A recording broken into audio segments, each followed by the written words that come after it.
Hi all, and welcome to part 3 of our video series, Acceleration in Mathematics, from Remediation to Acceleration. Today we're going to be talking about error detection and correction. So it's really important that we don't wait until the test to find out what's wrong. We need to figure out ways that we can bring it into the classroom and have those discussions. My name is Mary Davis, and I'm with the Charles A. Dana Center at the University of Texas at Austin, and I am a hub improvement facilitator with Texas NSI, which is why I'm here with you today. So with that, let's go ahead and get started. Our learning outcomes today, if you've been with us for our other 2 parts, you're already very familiar with that first one because it's really the goal of the whole series to solidify an understanding of scaffolding and its role in acceleration. But today we're going to focus on gaining an understanding of how strategies to use error detection and correction can be used to support acceleration in the mathematics classroom. We have a norm that we usually use when we're together that says errors are expected, inspected, and expected, and corrected, and all those acted. But in other words, we need to use those errors to help us move the learning forward. And so we've got 2 different strategies in this one to help us with that. So we're going to look at both of those today. So as always with our online, we have community agreements. The first one is come as you are. So some of you may be in shorts and sandals on the beach, and others of you may be in full teacher attire sitting at your desk watching this, and either way is perfectly acceptable. We understand that that's the power of having asynchronous videos that you can watch anywhere. These were designed so that you can do them on your own, or you can do them with a colleague or PLC or a grade level, however you'd like to. But we do ask that you pay attention. Sometimes it's really hard when you're at home and you're kicked back with your feet up. You start to do other things. We do ask that for this short amount of time that we're together, that you kind of mute the outside world. We want you to remember that learning is iterative. Sitting through this one time is not going to make some wonderful changes in your life. Instead, what we have to realize is that this is just one part of the process. You need to continue to dig in, to look at the examples that we give you, to try them out, to talk to others about it, and even to reach out to one of your Dana Center colleagues. I'll give all the email addresses at the end. We are more than happy to help you as you start this and learning about this. And finally, embrace the pause. There's going to be sometimes that I ask you to pause, but other times you just I may be talking too fast. You may have seen something on the screen that you want to go back and look at more deeply. In any case, feel free to hit that pause button anytime that you need to reflect and to think about what it is that we're going through. So go ahead and embrace the pause. So each time that we start one of these videos, we talk a little bit more about scaffolding. And so there's a couple of quotes up here that I would like you to read silently as I read them aloud. And then I want you to think about, and you might want to pause in order to do this, but think about why it would be true that acceleration and scaffolding go hand in hand. Why is it? All right. So the first quote is from Learning in the Fast Lane. And it says, acceleration lends itself beautifully to ongoing, transparent, formative assessment that yields timely, detailed feedback from teachers and peers. And the second one is from CGCS, and it is strong, attentive instruction with embedded formative assessment enables teachers to respond to student needs in real time and in the context of grade level standards rather than defaulting to wholesale remediation. So think about it. Go back and reread those and think about what they're saying about our process of acceleration. Okay, so hopefully as you thought about it or talked about it, and the picture was on the slide, so it kind of gave it away, but this is our PDSA cycle, the circle part of it, Plan, Do, Study, Act. And we linked it in our first convening this year to an acceleration cycle, starting with that, we call it the whistle up at the top, because that's what makes it look like a little whistle, the diagnose stage. So there we go. So this is the continuous improvement cycle. And we diagnose the students, and it can be done in many ways. So there's high stakes tests, there's screeners. Sometimes diagnosing talks about what's going on day to day in class. So there's a lot of different ways that you can diagnose. But as you diagnose, as you do that assessment, either summative or formative, you do that so that you can plan to use that information to scaffold the learning. Understand that planning for scaffolds will then help you to do or develop them in the classroom, and then we study and act on them to determine what needs to be done next. So this whole idea of acceleration and scaffolding really do go hand in hand, just as these quotes stated. So again, today we're going to talk about error detection and correction, and there's two different things we're going to look at. We're going to look at my favorite no, and we're going to look at re-engaging lessons. So when doing think alouds and modeling in the classroom, those are both great scaffolding strategies in and of themselves, but it's beneficial for the teachers to show students how to detect errors and correct them. So we're going to show two ways to do this. So the first one is from our friends at the Teaching channel. It's called My Favorite No. You can find it online. And the second one is from Inside Mathematics and is based on a re-engagement lesson. And we'll talk more about what that entails when we get to it.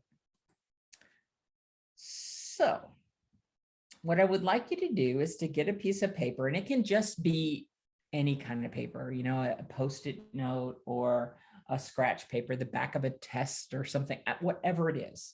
It doesn't have to be anything big. But what I want you to do is to think about what's happening for the students as they go through this activity, and what the teacher is doing. What is she doing in order to help the students through this? What is it that the teacher's doing? And what is it that the students are doing in this video? Okay, so here we go. My favorite no from the Teaching channel.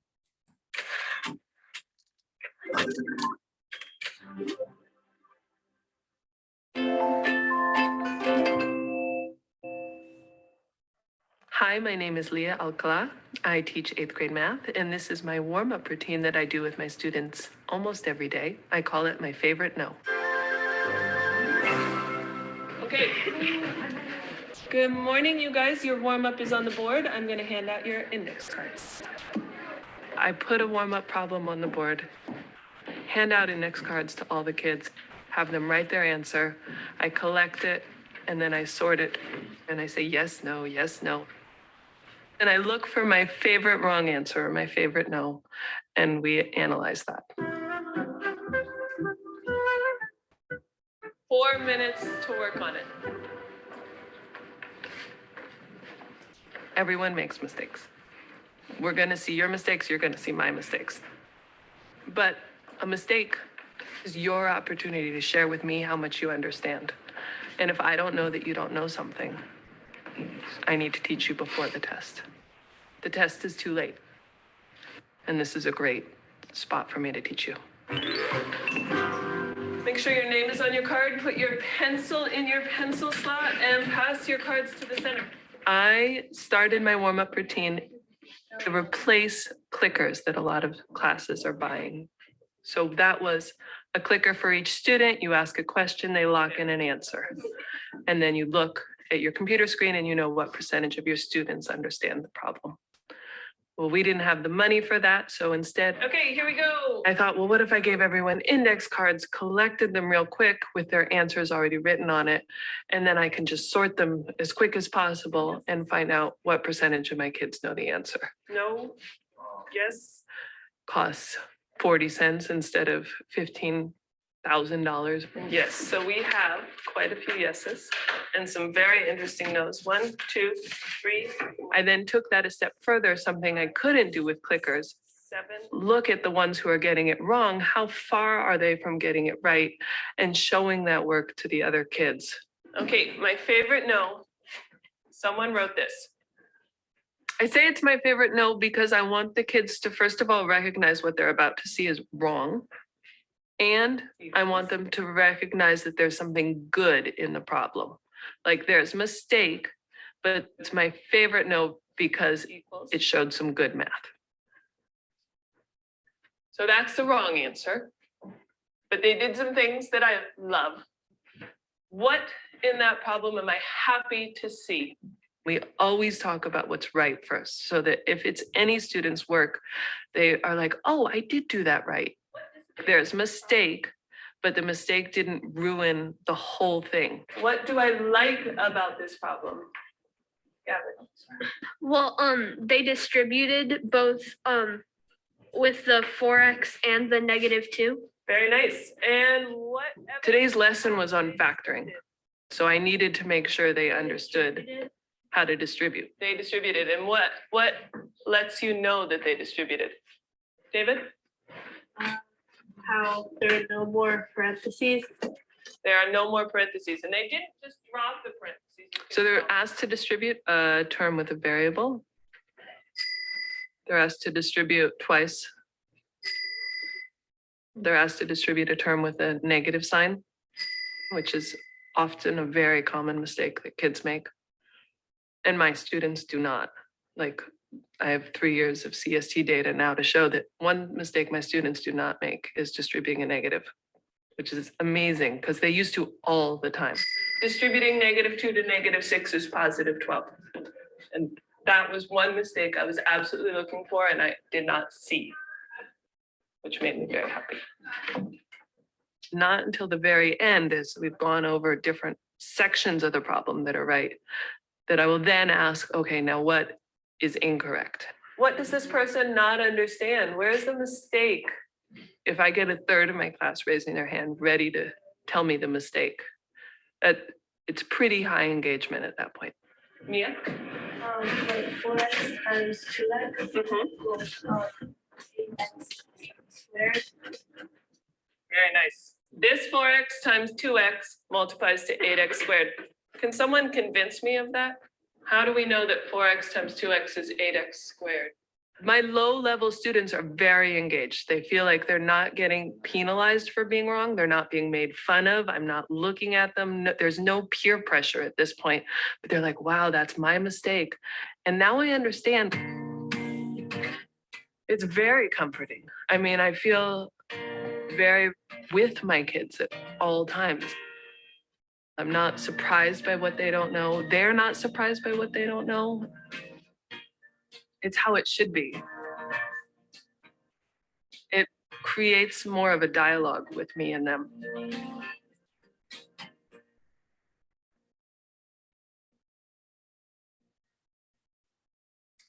All right, hopefully you had enough time. Sorry, I always forget about that. Hopefully you had enough time to think about what the teachers were doing and what the students were doing. I know the first time through is always really interesting, watching everything. So if you didn't get a chance, just hit pause before we move on, because the next slide is going to be what I saw and what some other people that I showed this to saw as they went through it. So From the teacher's point of view, she talks about things that everyone makes mistakes. That's that culture building we talked about earlier. The test is too late to teach the concepts. Helps her assess daily. She recognizes, or then the students recognize that even if incorrect, there's a good in the problem. And she has high engagement. Those are all great things that are happening from one warm-up routine. Students are able to show their strategy without the fear of admitting that they were wrong. Showing the work versus just picking a letter. Oftentimes when we use the computer to do these things, yeah, they're fun, you know, kind of engaging because we're picking letters and they're seeing the results on the screen, but they're actually showing their work. They're actually talking about the work. There's benefit to that when you are together because they're learning from each other. You're learning what they know. It's an important piece of the puzzle that is missing if we were just doing an ABCD type thing. Even if the students' work, even if it is a student's work, positives are reinforced and praised. So they're not, when she starts writing it down and they realize that's my mistake, it's not a negative thing because people are talking about what good is coming from it as well. And so there's no peer pressure to get it right. We're all going to learn from mistakes. And I love this quote. It creates more of a dialogue between me and them. Think about that statement. Dialogue is getting them to really talk through things and to really understand. You can't get that if you're just sitting at a computer screen or if you're just individually working. Okay, if you saw the Number Talks video, same way. You got to open up that dialogue so that you can see what they know, what they don't know, where the misconceptions are. So that's the reason that I wanted to share this one with you. Now we're going to move on and we're going to go into a classroom. It's the same classroom that Fran Dickinson from the Number Talks, but he is now re-engaging the students on a problem that many of them missed on a recent assessment. So they already took this assessment. It's called the button task, but the kids struggled with some. And so he's re-engaging them by showing them some work for them to talk about. You'll understand more when we see it. So just as a brief background before we get going, re-engaging lessons are not the same as reteaching lessons, okay? He's not going through and since they missed this problem, he's not going back and saying, okay, well, we have to reteach everything I did this week because you guys didn't get it. No. Instead, what he's doing is he's re-engaging them in a discussion around the problems that they were struggling with. So instead of addressing missing basic skills and things and doing the same problems over and over again, he is revisiting student thinking and addressing the conceptual understanding by examining the task from different viewpoints, from different perspectives. So it's similar to My Favorite Now in the fact that they're using real work when they're looking at it, but it's not like My Favorite Now because this is after an assessment to re-engage the students. So it works great for test results in a class. You could pick a couple people's responses. It works great if you are like a ticket out the door, which I know a lot of you guys use, and then sometimes you never look at them again. I mean, you do, but the kids don't. You could pick a couple of those answers and compare and contrast them. So there's lots that you can do. So here's the activity. I want to give you a little bit of an activity because that's always the hardest part when teachers go visit classrooms like this, is that they want to know exactly what the math's all about and they can't concentrate on what the student and teachers are saying because they want to know what the math is. So here's the problem that was on the test. It says, Gita plays with her grandmother's collections of buttons and she arranges them in patterns. The first 3 patterns that she has created are shown below. So there's pattern 1, 2, and 3. Okay. Seems very easy. So some people use a more recursive approach. So they're adding 3 every time. So if you were going up to pattern 10, you'd have to just keep adding 3, adding 3, adding 3, adding 3, adding 3. Other people realize that there's that one black button in the middle always.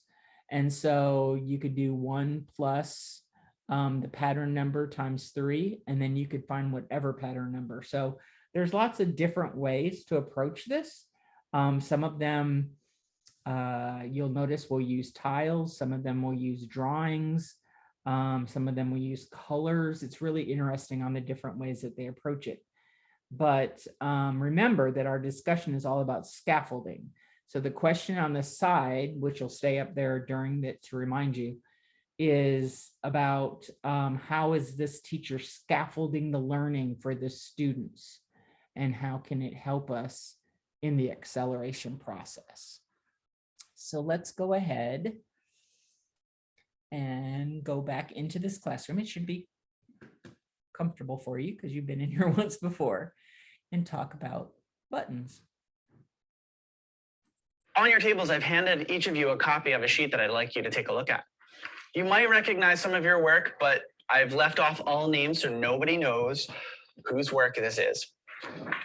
But I thought that it would be great for us to take a look at some of the work that you all were doing on this task. So as we look at this sheet, the directions say at the top, here are 2 different ways of figuring out pattern 11 on the buttons task. It's learner A and learner B. Today, we're going to refer to these learners as learner A and learner B. Below the 2 examples, you'll see a question, a series of questions. With your partner, compare and contrast these 2 different strategies. What is similar? What are the differences? Record some of the things you hear at your table on the lines below. What I would really like to do right now is to provide 2 minutes of quiet think time for all of you. Look over the 2 learners' thinking, their work, and see if you can notice some similarities or differences. So let's have 2 minutes of quiet work time. Feel free to make some notes on your paper, then we'll have a conversation. Go ahead and do that now. As I'm walking the room, I noticed that some people are writing down questions that they have. I think that's an awesome strategy. So if you're not understanding somebody's strategy, you could write down a question that when we open it up for conversation, you're free to ask of your partners. Share what you guys think about these 2 different strategies. What are the similarities? What are the differences? What are the questions you guys have about these strategies? Go ahead and have those conversations. I'm going to be listening in. See how you guys are talking. I like learner A versions better. Yeah, like learner A used multiplication and learner B used addition. Addition's probably easier. Addition can be easier for some people, but if you wanted to get it done faster, then you should do learner A's strategy, like what the learner A did. Yeah, What do you think? learner A made it easier. Yeah. Confused. Yeah, why first one? The first one was really weird. Well, I sort of understood the first one, but the second one was kind of confusing because why would they just add 4 plus 3 plus 2 plus 3 and so on? It didn't really make that much sense because they hate timesing. The first person did 11 times 3 plus 1 to find all the buttons, and the other person just added them all. I know. And also, one person did 4 and the other person did 3 plus 1. Yeah. I think that Oh, that's why they did 4. I think the learner A had a good strategy, but they should have included a picture to show that there's the black button. And, yeah. I wonder why they did times 3. Oh yeah, because there's 3 buttons 3 on buttons on it. each side. Increases by 3 buttons each Yeah. time. Okay, let's write that down. So I heard some really great conversations about learner A and learner B's work as I walked the room. I was wondering if I could get someone to report out on what they heard at their table. 311s, but I don't understand when you got the 4. So it's my question. I'd like to kind of stop there because I think that Kelsey raises a really good question. I've heard two really good questions about learner B strategy. One was, what are all these threes? And Kelsey's question was, what about this 4? Where's the 4 coming from? The next step in the lesson, you're going to have to split up in your tables, all right? In your table groups, you're sitting with 4 folks, with this exception, and we'll work on that. One side of your table, working in pairs, should really dig deeper with learner A, and the other side of the table should dig deeper with learner B. I'll let you guys decide which one, but the next step is for us to dig deep by looking at multiple ways of representing how these learners are thinking about this task. You'll notice that on all of the tables, I've left you guys with square tiles. The square tiles will really come in handy, I think, for some of us, as we are puzzling with the pictorial version of this pattern. So what I mean by that is I want you to draw a picture. I want you to draw a picture of how learner A or learner B sees this pattern growing. Wait, okay, so 3 and then you have 11. It's basically your so like this one is a little bit left Okay. Next, right next to it, describing your own word counter a C star. Okay. That's staying the same as this is pattern 2. Yeah. So pattern 2 is that. It's funny because pattern 3 goes yeah. Same with pattern 2 and pattern 1. It's a pattern. Amazing.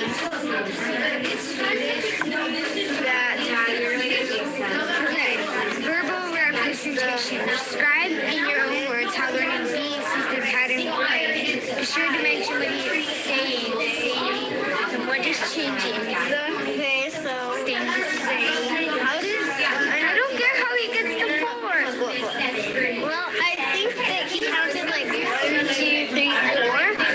And then he did the 3, 1, 2, 3, 1, 2, 3, 1, 2.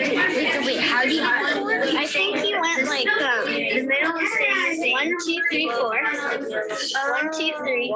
1, 2, 3. After so it was pattern 11. So there's more pattern. You get it? Yeah. Okay. One that sounds the added. 10. Oh yeah, 10. And then 4 times 3. Then plus 3. And then 2 they got up to 11. 10. So they got up to 11. 4. 10. Now I get it. Yeah. And then this is 16. Basically kind of like level 1. Oh yeah, no. This is 19. Yeah, it is. No, 11. It's to 11. Oh yeah, so it's 34. It would add 3 each stage. Oh yeah, 3 more each stage. What you use for color coding? So started with the 4. How does it keeps getting higher? Okay. That makes a lot of sense. You're messed up. Okay. So we got with this red ones explain the new ones, and the other person did and the blue ones show us the old ones.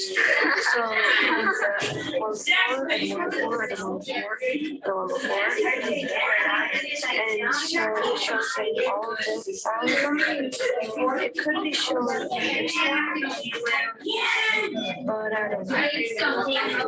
Guys,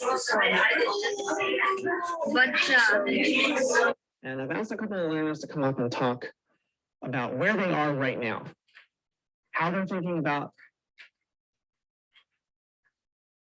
learner B's work. That's what I think Christina and Callie, you guys were working on learner B. So Callie and Christina are going to come up and talk about learner B. So as you can see here, we think that the person is thinking of it like this, where there's the 4 in the middle, and then on the sides there's the 3s, and then the 3s like that. And see, like this is just 4, and this is 4, and that's 3. So that's how we were thinking of it. Questions for Kelsey and Matt? Abraham, if that, so it's the second pattern 2. There's it's the new ones are changing, but in pattern 4, it's not changing. It's like the orange ones are the ones that are changing, but if in pattern 4 the changing ones already changed, wouldn't they be just the same? Just that kind of pretty much started the same way they did. But we're thinking because if you think about it, because this is what we discussed earlier when we had a conversation like this, is that it didn't start with the 4, but as far as we know, it could have. So what we were thinking is that the 4 are the ones that are staying the same because those are the ones that have been there the entire time. They're not the ones because if it had started with just the one in the middle, then the 3 on the sides would be orange.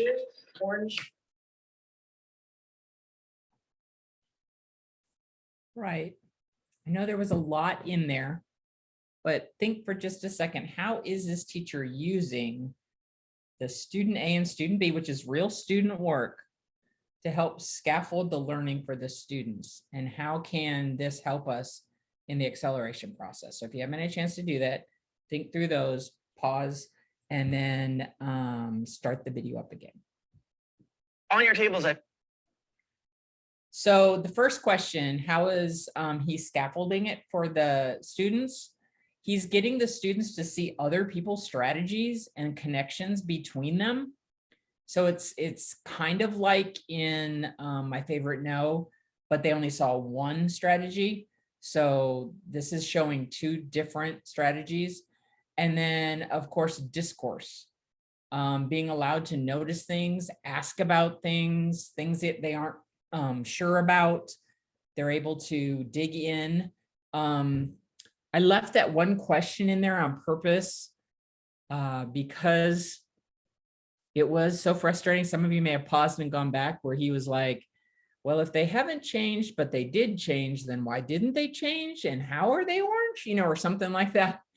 And in reality, what he's saying is that they kept that section orange, even if it was the same from 2 to 3. So he was thinking recursively, the other people were thinking multiplicatively.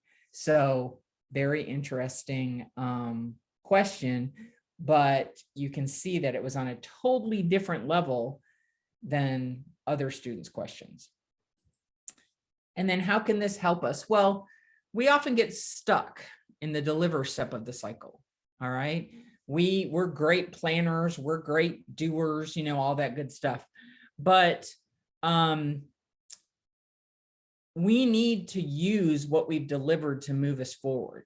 So we need to analyze it, figure out what it is, the good, the bad, and the ugly, and really use that during the monitoring, during the other phases of discourse to ask questions that help us diagnose and plan for future misconceptions. So this really helps us, and I might make you dizzy as I go back, but I'm going to go all the way back. This really helps us in that we diagnosed it and we've done it. So now we're as a team, the team being the whole class, we're studying it, we're acting on it, and we're doing it. So it's a different viewpoint of just studying the data, because in this situation, the students get to actually study what's going on and doing it. So that's a little different approach to the acceleration process, but I kind of like it. Our learning outcomes today, I wanted to go back over it one more time to remind you what they were. So we talked a little bit more about scaffolding by looking at a quote and talking more about the role of mindset in scaffolding and the scaffolding cycle.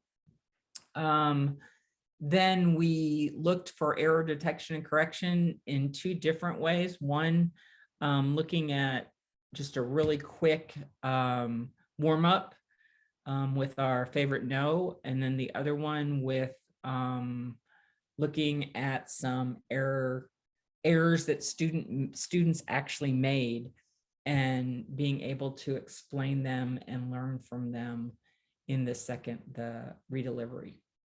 So totally different ideas, but both of them get the students looking at errors and assessing them on their own. So very interesting ways. We have one more video that even if you've seen 1, 2, and this is 3, there is one more called collaborative placemats. If you jumped into these video sessions on this video and haven't seen the others, we have 2 others, one called Number Talks and one called Visual Aids. So we would definitely recommend that you get a chance to see all of them. Do not turn this off yet because there is a very quick exit ticket, but I did want to point out, I told you earlier that as you started the acceleration cycle and started to think about ways that you could look at the data and things like that, there might be a need that you would want to reach out to one of us, and we would be more than happy to help you.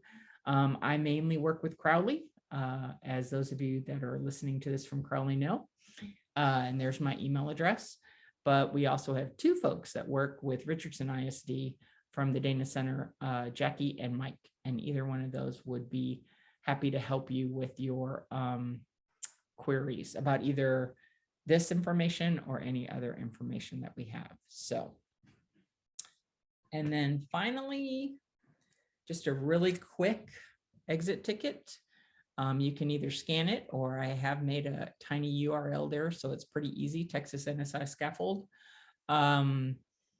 It's the same exit ticket for every single one. So just remember that you just saw video 3 as you were answering this, and you can leave this up as long as you need to. But I'm going to be quiet now and log off. So thank you so much for paying attention and working with us today on these error detections and corrections.